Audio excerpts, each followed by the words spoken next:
From what I've seen, especially with the recent landing of Curiosity on Mars, there's just amazing technology now. The fact that we on Earth can be steering and commanding a machine on Mars so far away is truly amazing. I never could have imagined that really being the case back 40 years ago when we started on the first Star Wars. At that time, even the R2 on the set could barely move down the hallway. We are making big leaps, I know that.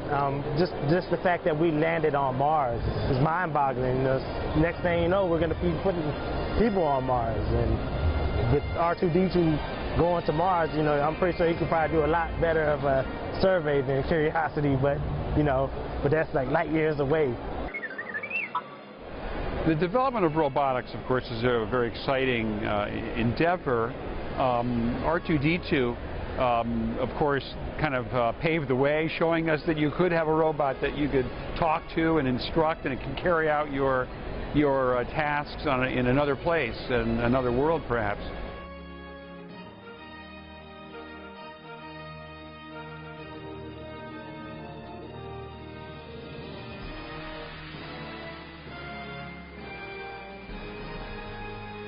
Mars has wind, and of course it has little tornado-like, dust clouds moving about. So I would imagine there'd be good wind sounds on Mars, whistling around the edges of the, of Curiosity, for instance, and I'd love to hear it.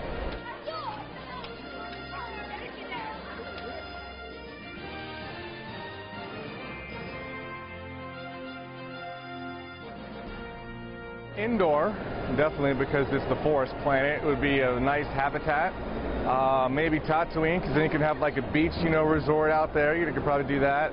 I'd probably stay away from Mustafar, because when people go to Mustafar, they end up losing limbs and getting burnt. So might want to avoid that planet. I love Endor, but Naboo's beautiful too. I mean, the waterfalls. I mean, it was filmed in one of my favorite countries, so I love it. But I think I'd say Endor, just because there's so many different species there of the Ewoks and the Wookiees, and it's really pretty. So I would like to see it up close and personal. That would be beautiful. I'd have to send it to Dagobah. What a challenge!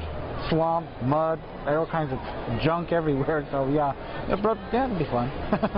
I would love to know something about Alderaan. Okay, now that's a Star Wars world we never went to, so therefore I'd love to send Curiosity to either Dantooine or Alderaan to see what's there, because they're only referred to in the movies. We never go there, so I can't tell you what to expect, and that's why I would send a probe.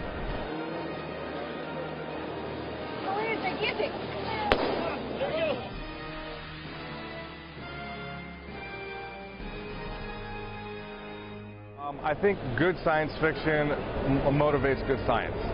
So when you see something, it's like, I'd love to be able to do that, and then you start going about trying to do it. And when you accomplish it, it's like, I did this because I was a Star Wars geek. People see all these sci-fi movies, and then they hear about what people are actually doing to try to do things, I guess, similar to that. So I think it just fascinates them that we can do these things that have come out in old movies, and nowadays we can do stuff like this. So I think that really draws people into everything. It's going very fast, relatively. I mean, how long the movie was made, 30 years ago, and a lot of things that were in the movies are coming to reality. Ion drives, they now exist. They did not back then. I'd like to see some lightsabers and some blasters, but as far as that, getting close on the technology. It's there. It happened a lot quicker than some had thought.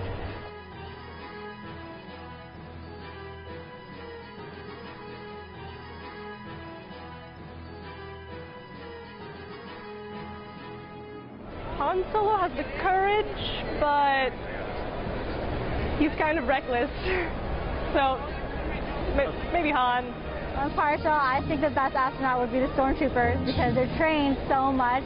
They can do practically anything, so I think that they would definitely pick up NASA space training the fastest and the easiest. And they look really good in a spacesuit. Definitely Darth Vader. He's already equipped to breathe in space. He needs nothing else. He's ready to go. Definitely Darth Vader. Probably Jaina Solo. She seems to be very mechanically inclined, and so astronauts need to be able to fix things extremely fast and efficiently. Clearly Princess Leia. She's the best character in all the movies.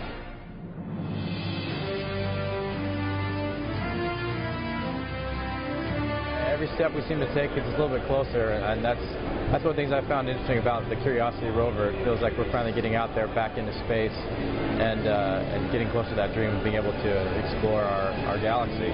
Every time NASA takes another step out, I feel like that was the reason why I fell in love with Star Wars, was because I wanted to know what was out there. And now y'all are finding out what's on Mars. It's like, well, that kind of reminds me of this planet in the Star Wars universe.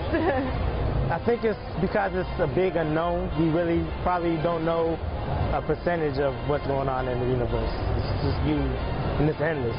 So it's a never-ending story.